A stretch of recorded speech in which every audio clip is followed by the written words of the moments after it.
Welcome to another conversation in People in Fundraising.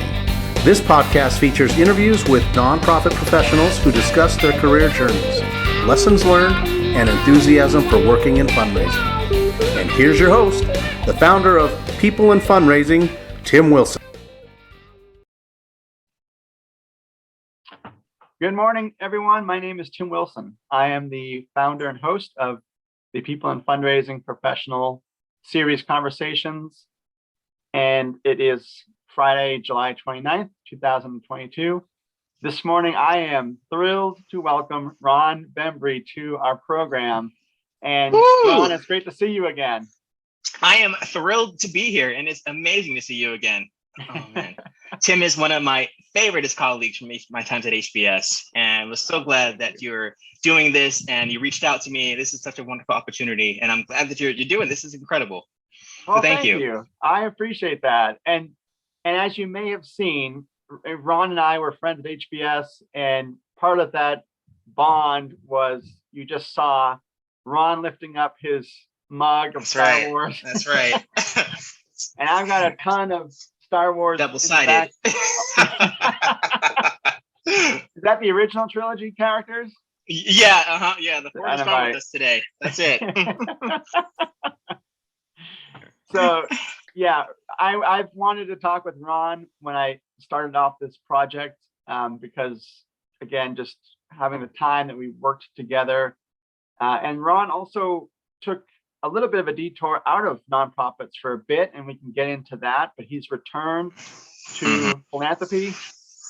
And I think as someone who is relatively young in his career, I'd love to get his perspective on, you know, the places he's worked at, what he's seen work and not work so well, and as he's taken those observations with him to other institutions and other roles. So those were some of the reasons I wanted to have him on as a guest. So thank you for accepting the invite, Ron. Of course. Mm-hmm. Well, if you can tell our audience, please, you're the Assistant Director of Annual Giving at Columbia University's International School of Public Affairs. So if you could tell us, Ron, if you want to start with what you do at Columbia, or if you want to start with how you entered nonprofits and got to Columbia, whatever direction you want to go. Oh, boy. Starting early, going back, going forward, or however you want to take it. Yeah, we can start way back. Why not? All right. So yeah, I went to Northeastern University in Boston. I majored in music industry, and I always not always, but like I saw myself kind of. So I'm from the North Jersey area, where I am back now, and I always kind of saw myself doing the New York City thing. So I thought that I was going to have some kind of administrative job in the music industry, be it like an artist manager or marketing or something like that. That was kind of like the goal.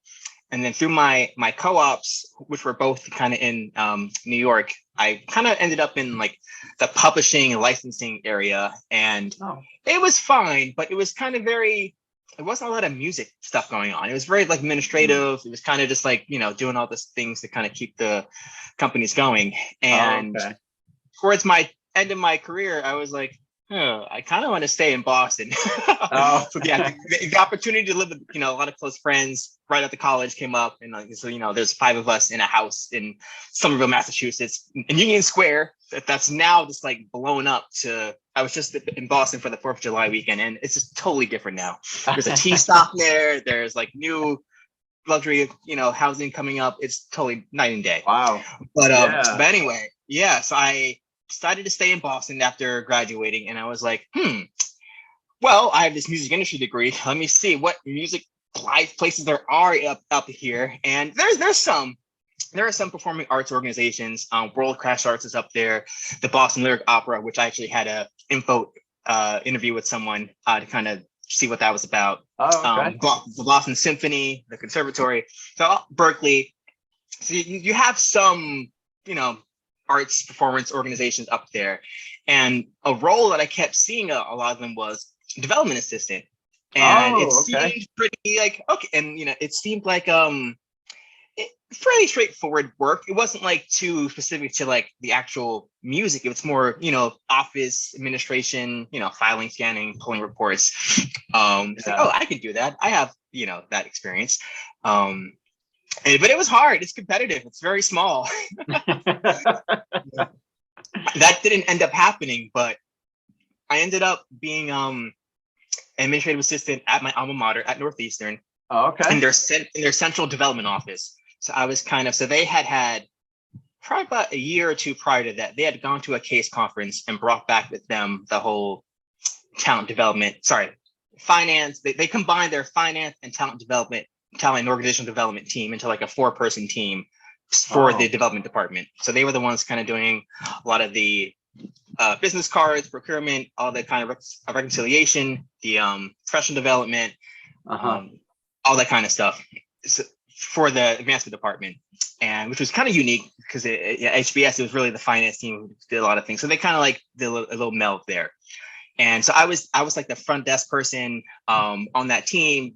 Did a lot of the office manager stuff, pre-ordering, printer paper, keeping the supply stocked, delivering the mail, doing some of it, chasing the water jugs, keeping the reception area clean, all that kind of stuff.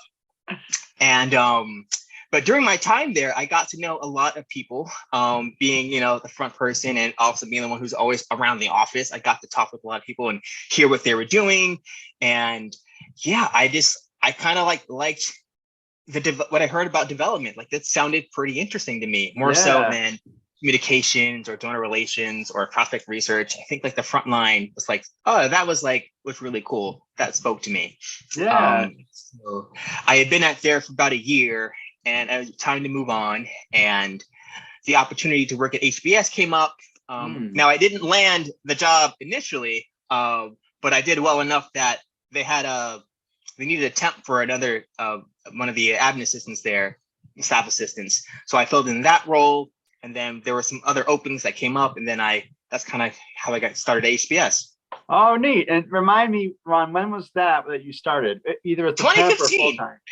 2015. It's actually, I think me and Liza started, I think like a week or two before Jessica McNeil and Amy. Oh, wow. So that was like a little cohort that kind of started around that same time. Yeah, it was like September 2015. Yeah. That's terrific. Nice. And so that was from there, interesting.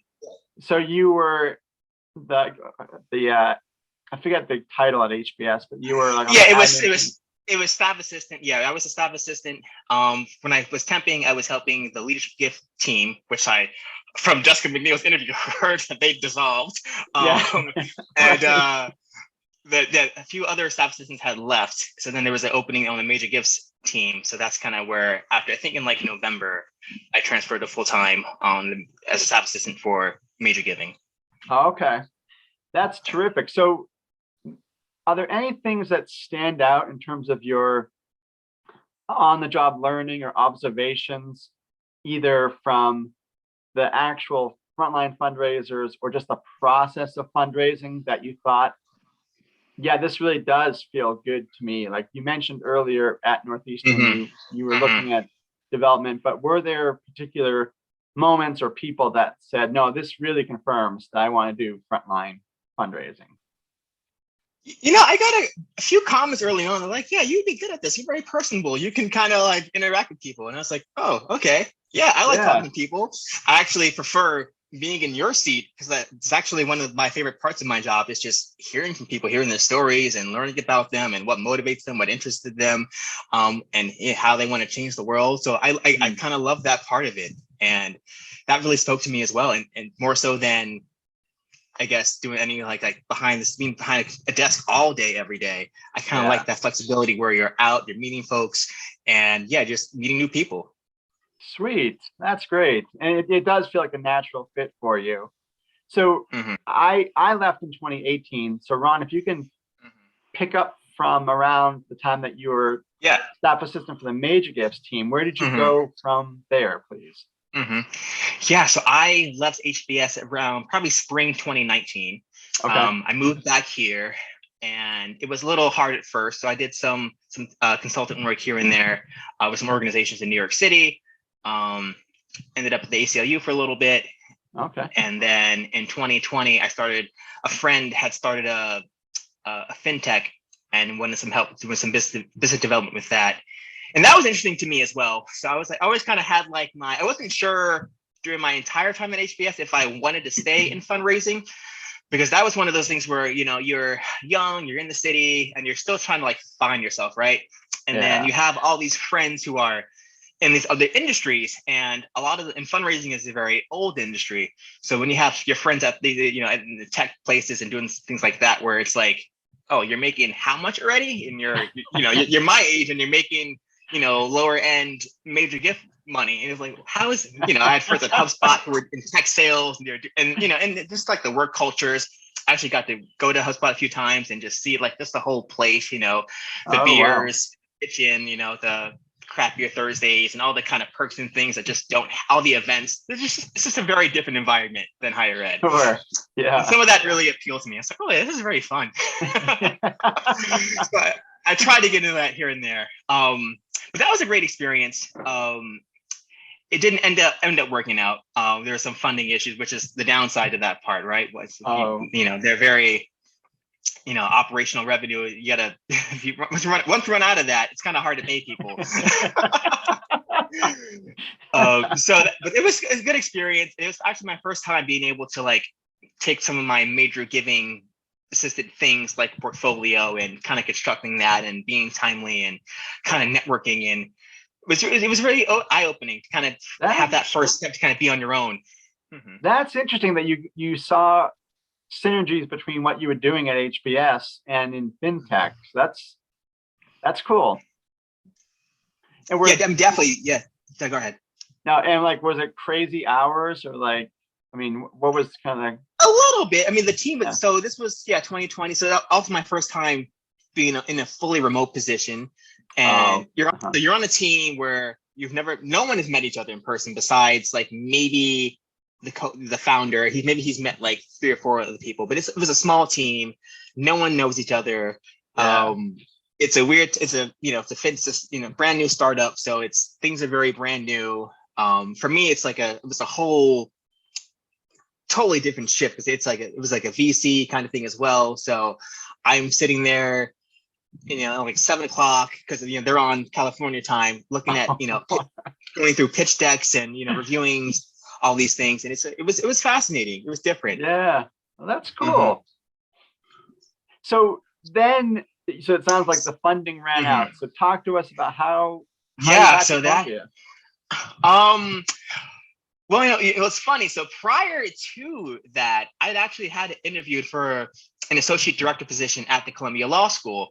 But I got froze out because of COVID. It was probably my second round interview was like February 19th, 2020. So very, very, very soon after that. Yeah, it was kind of, that was like but I left the fintech, and I was kind of debating what to do. And higher ed, I've always kind of like, I still like kind of wondered if I wanted to be a frontline fundraiser. That was still like a thing that I was like unsure about. So I still, applied to more of those jobs. And being in the New York City area, there's, City University of New York, that's Fordham, Cornell, NYU. There's still a lot of, not quite the level as Boston, but there's still a fair amount of higher ed, places, hospitals, nonprofits where I could apply to. And eventually, ended up, getting the call from SEPA. Excuse me, because I actually ended up applying to a few other Columbia assistant director positions throughout the summer. And unsuccessfully, but which I can't be mad about, because I eventually found out that most of them were for, strong internal candidates. So I can't be mad about. Oh, I see. Yeah. Someone who's already doing fundraising for Columbia.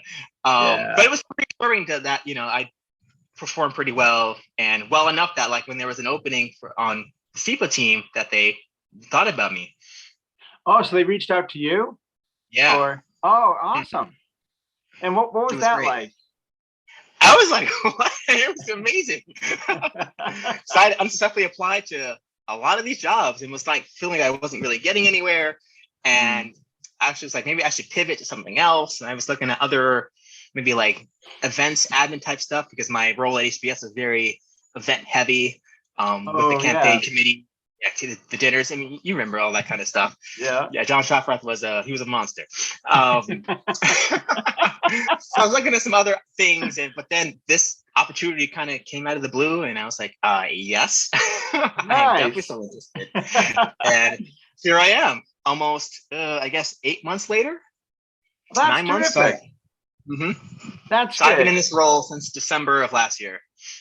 Dynamite. And if you can talk with us about initiatives you have at SIPA, the School of Public Affairs, International Public Affairs. So right now, Columbia actually just finished a campaign last year, the Columbia Commitment, and SIPA also had their campaign coincide with that. So right now, the top priority is still financial aid. We're really trying to grow our financial aid packages because our endowment isn't as large as the Harvards and the Yales and such. So we're trying to be able to offer more financial aid to keep the best students with us. So that's probably the big issue. Also, we have a new dean as of July 1st. So a lot of things are coming in the pike. We just met with her actually for the first time, the development team, to kind of get a sense of where she's going with certain things. And it was very interesting to hear. So I'm excited to have that going forward. It's been a time. That's dynamite. And in terms of donors or prospects, are they mostly alums of SIPA or Columbia, big Columbia? Yeah, my prospects are mostly SIPA alums. So I'm helping manage the annual fund, and I'm also trying to get leadership giving, try to get leadership gifts. So leveling up folks who are kind of already given those annual gifts and kind of get them to the next level, move them along the pipeline, all the great things. Yes. And so what's been interesting about our alumni is that they're so varied and so broad. That's been like a really interesting from being a global public policy school. So we have 4 degree programs. We have the Master's in International Affairs, Master's in Public Administration, the Executive Master in Public Administration, and a PhD program. And within the 2-year programs, there are like 6 concentrations where it's whether it's energy and the environment, international finance and economic policy, political development, urban and social policy, humanitarian rights, and there's just so many different things. Whether it's cybersecurity, sustainability, climate, it's everything. So it's very broad. And so having a very broad and different alumni base with different levels of capacities between all the different careers, diplomats and folks who are in finance and folks who are doing development in developing countries. It's just like, it's been a lot to wrap my head around, but it's been really good. That sounds fascinating. And I want to just follow up on that, because I asked Kyle Garvey, who also used to work at HBS, just about like the learning process and how to make the time as a frontline fundraiser to learn about, whether you're at the School of Engineering or in your case, International Public Affairs. How do you, Ron, carve out time to learn about, international government relations and environmental policy? And because I imagine as you go to talk virtually or in person with alumni, like people in your role have to brush up a bit about what Columbia is doing in those sectors. So what's that like for you? Well, when I first started, it was pretty much trainings and then doing just that, like learning. So it's a lot of like on your own personal time, just reading up on the school and the history of the school, and trying to within your bubbles kind of create those kind of things, right? Like I'm following the World Economic Forum on Twitter, which I never would have done if I wasn't in this role. So doing things like that, just being more plugged in. The news has been paying more attention to the news lately. Has been it can be hit or miss. Sure. But it's again making that time management, taking that time to just take it aside and just read and brush up on things has been very crucial. Oh yeah, I bet. That's great. Yeah. And when I reached out to you about 3 months ago, I really appreciated your enthusiasm to be on the program. And you mentioned, Ron, at the time that there was some year-end, I'm just looking at my notes here. There's some year-end in-person events at Columbia, at your school, that you wanted to, I mean, rightfully, like, spend the time focusing on that. But you also suggested that you would have, some insight into how those in-person events went if we talked, you and me, later in the summer. So if you can talk about that, like, what was it like to be in person? Was it your first time with your school's donors at in-person events and things like that? Yeah, so Columbia actually, a little bit of background. They were remote for a while, as most schools were, but in the spring semester, they started to do in-person classes probably 2 weeks into the spring. And we got the green light maybe in like mid-February that we can start to do some events and planning some things. And it's been, depending on the event, hit or miss. So we had our dean that stepped down in December. She had a dinner that went very, very well. And the overall sense was people were very eager to kind of come back and convene and be back in person again and, connect and network and see each other. So that event went very well. We had a donor luncheon that wasn't, the yield wasn't as great. So we had to postpone that to the fall. And that was during where like the COVID kind of resurged again in New York City. And so it's kind of also in this weird time to tell what's, we are back, but we're not fully back quite yet. Because they actually started wearing masks in classes again, probably towards spring as well, because of the Omicron surge and a lot of things happening. So we think that might have affected the luncheon event. But we had alumni day. We have an alumni day, which is really good. That was also very well attended. And then graduation was in person this time for the first time in 2 years, and that was also very well attended. And we also had a celebration for the classes of 2020 and 2021 later during graduation week. That was also very well attended. So overall, it was just like, I would say for the most part, people were happy to be back in person, happy to not be on Zoom, happy to connect with friends they hadn't seen, be on campus. Yeah, and it was great. Oh, that's dynamite. That's great. Still with the COVID, still not completely out of it, I would say. Sure. Yeah. That's normal. Yeah.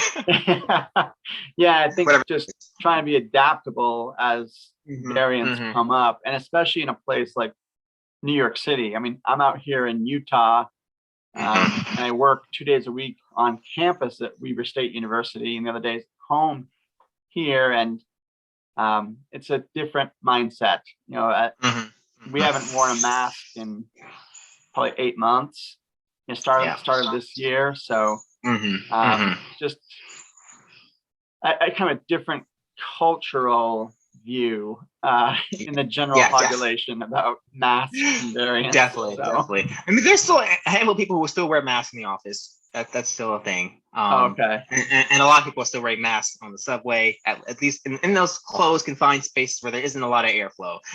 Sure. Yeah. A lot. Yeah. So have you met at this point most of your team or all of your team at your school?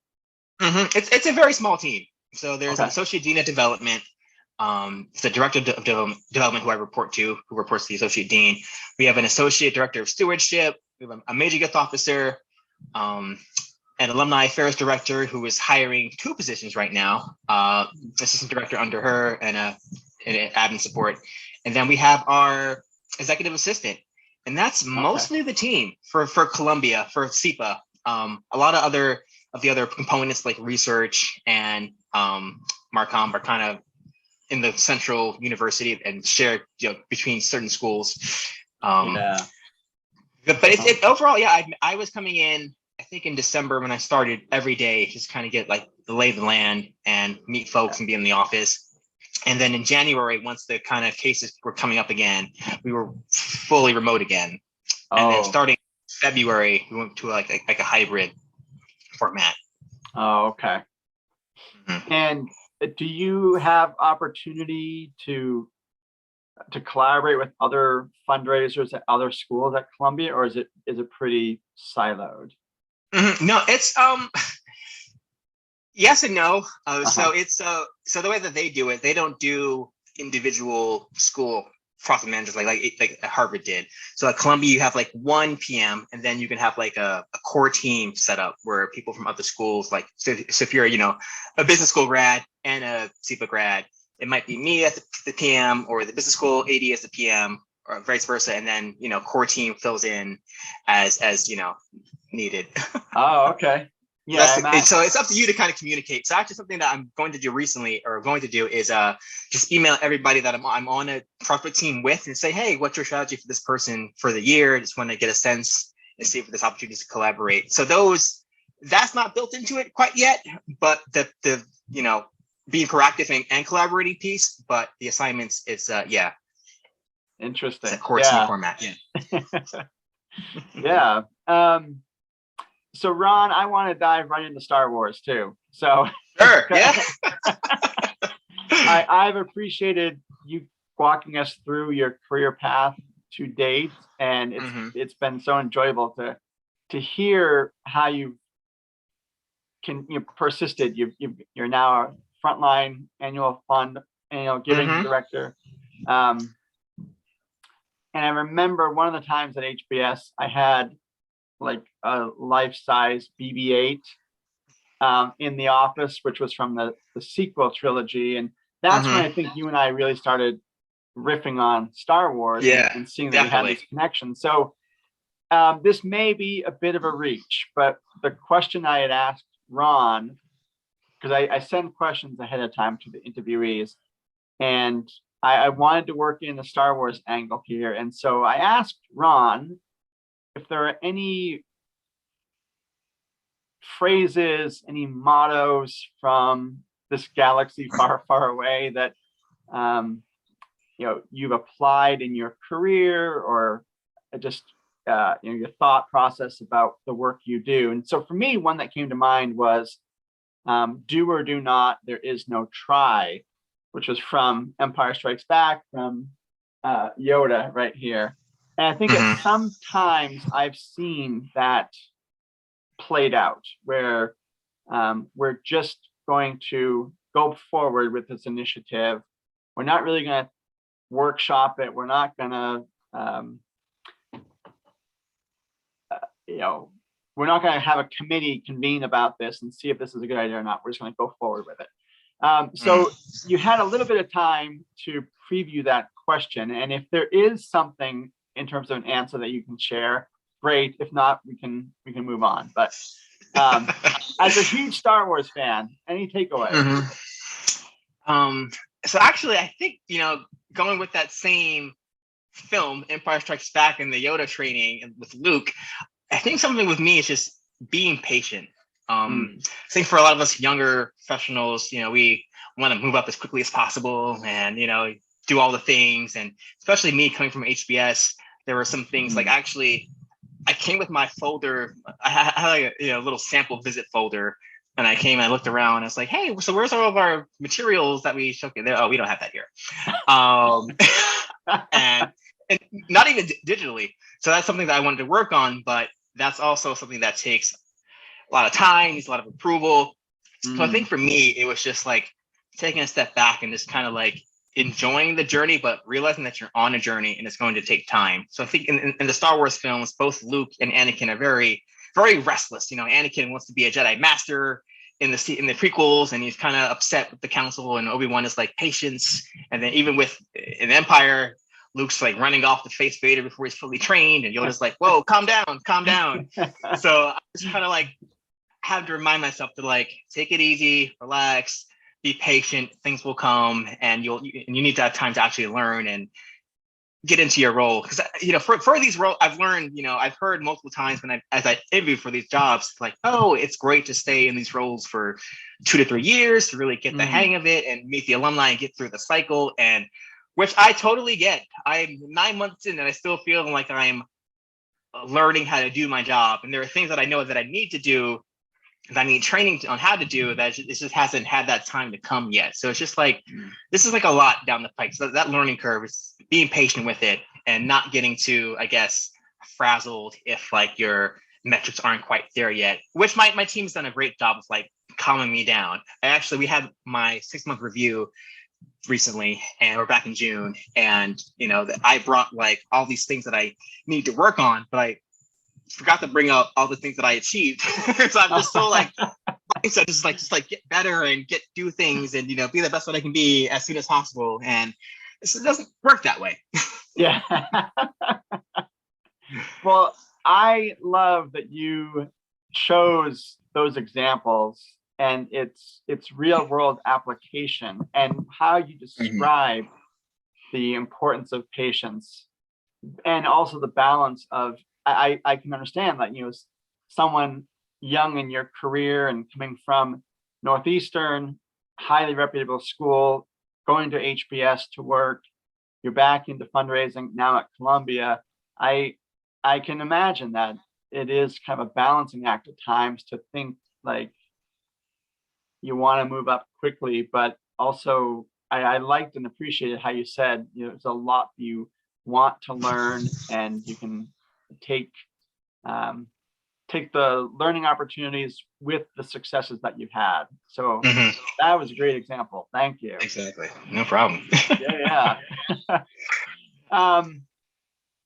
So Ron, as a last question here, and there's a little bit of a connection to the StarWars examples here, but in terms of real life people, whether they're mentors or colleagues, family and so forth, who inspires you the most? And it could be one person, it could be one or two, and what about how they approach their career or their worldview, their life, gives such a great example for you?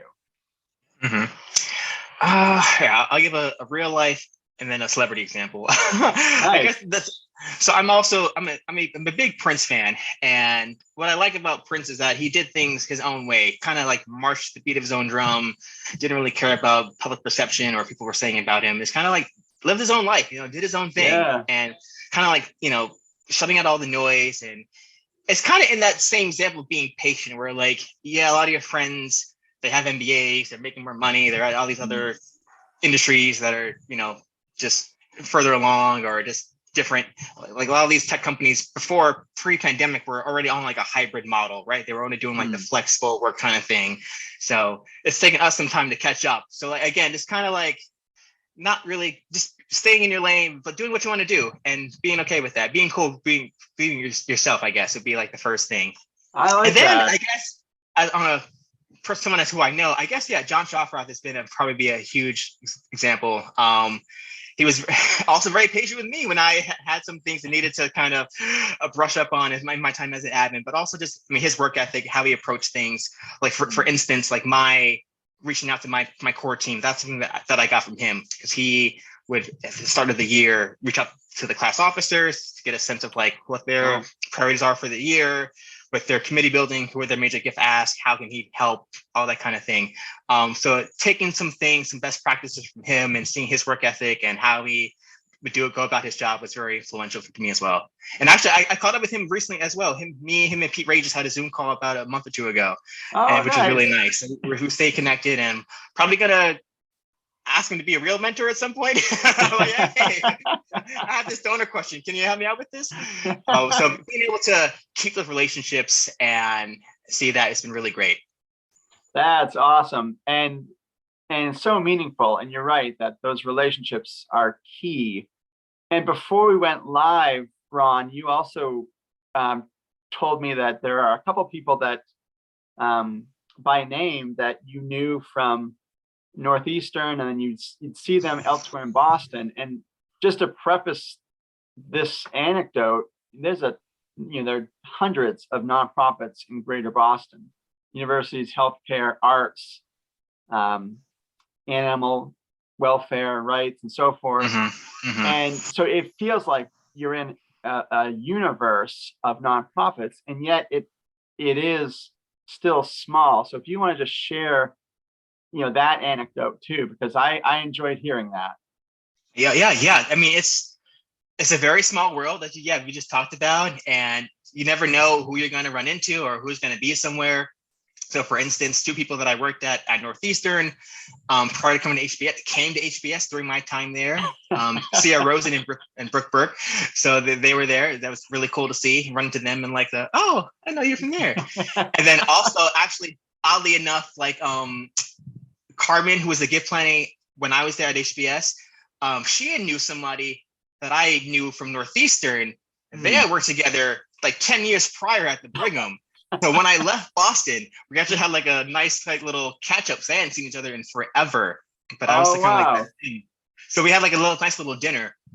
And then even recently, I was on a call with someone. We were doing a peer benchmarking call with the annual fund team at Johns Hopkins, kind of their School of International Affairs. And so we're on the call, and I have with me the person who's sitting in for my manager, because my manager is now on maternity leave.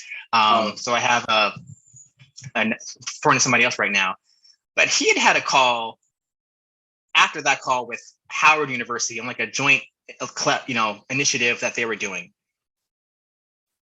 The person at Johns Hopkins we were talking to, her former boss was now at Howard. Like he was going to meet her former, be on a call with this person. It was just like the randomest connection. They're like, what? You never there are people who we probably know who are working in development in Wisconsin or California. It's so you don't know who you know or who knows. Oh, yes. Even something else happened. Our gift planning, one of our gift planning colleagues went to a case conference recently and met Sierra there. So it's just like it's so small. You never know who you're going to run into again and again. Right. So it's fascinating.